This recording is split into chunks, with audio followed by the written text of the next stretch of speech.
find myself in a very unique position this evening. See, I don't like not knowing, but I'm excited about not knowing. See, first let me start this off by saying it has nothing to do with life. Life is fine. My wife is fine. My kid is fine. Our bellies are full. The house is warm.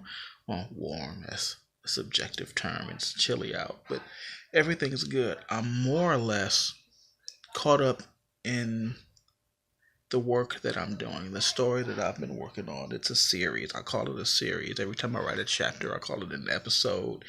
These characters are characters to me. I know these people. I relate to these people. I don't write them. I put people in a situation and then they respond to said situation. That being said, it's all been leading to something. And while I don't know what it is, it's bothersome, but it excites me.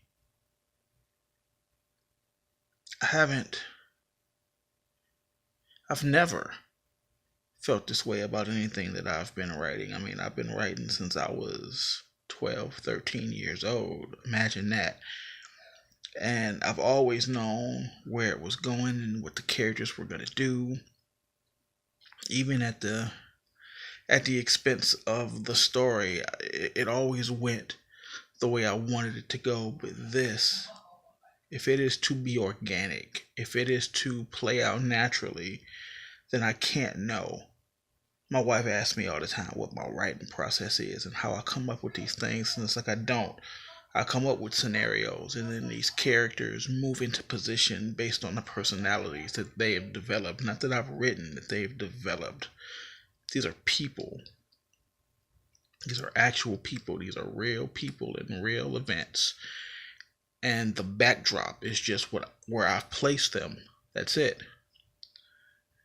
And right now, it was funny. I was talking to my wife. She says, "How much have you written?" It's like, well, season 1 was 32 episodes.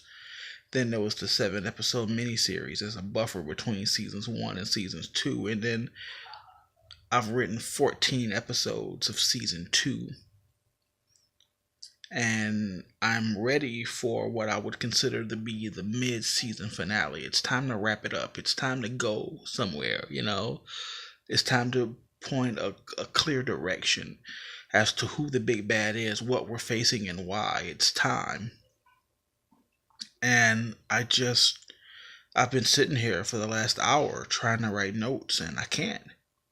Nothing comes to me because it's not for me.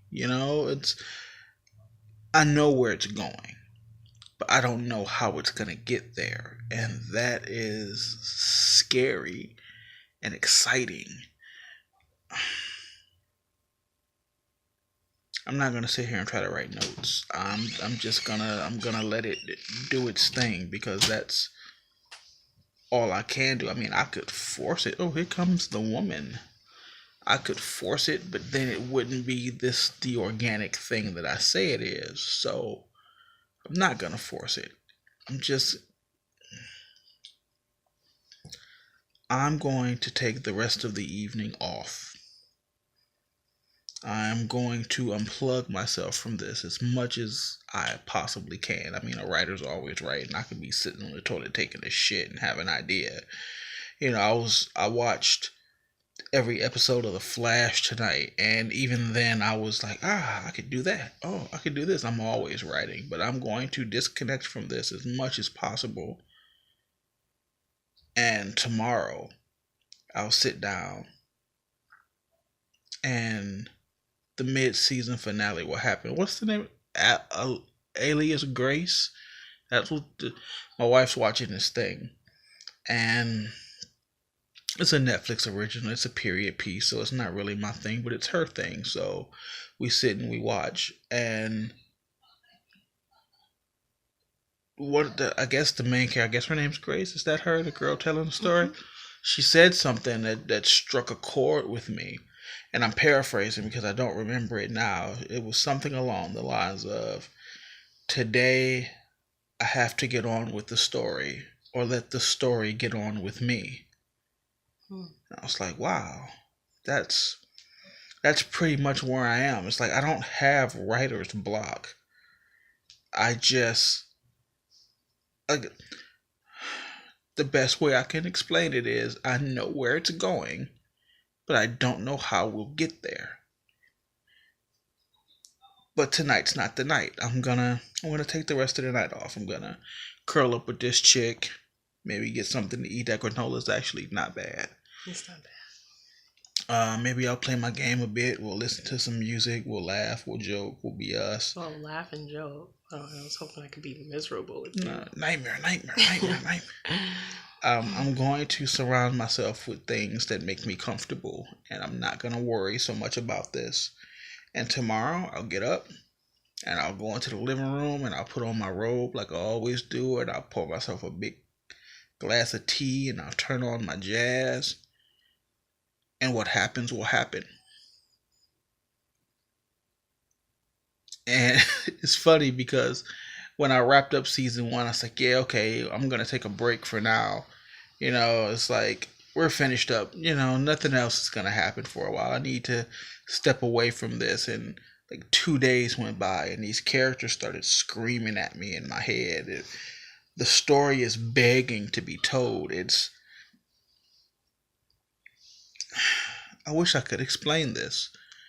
Like the very first story that I wrote, I mean, not the very first one. The first one was Every Which Way but Loose. It was a guy in a box and he went over a waterfall and he died. I was like 6 and it was stick figures. I mean, that's not. Was that the end of the story? Yeah, that was. No. And I would write Transformer fan fiction, but there was no dialogue. It was just like one day Optimus Prime did this and then this, like.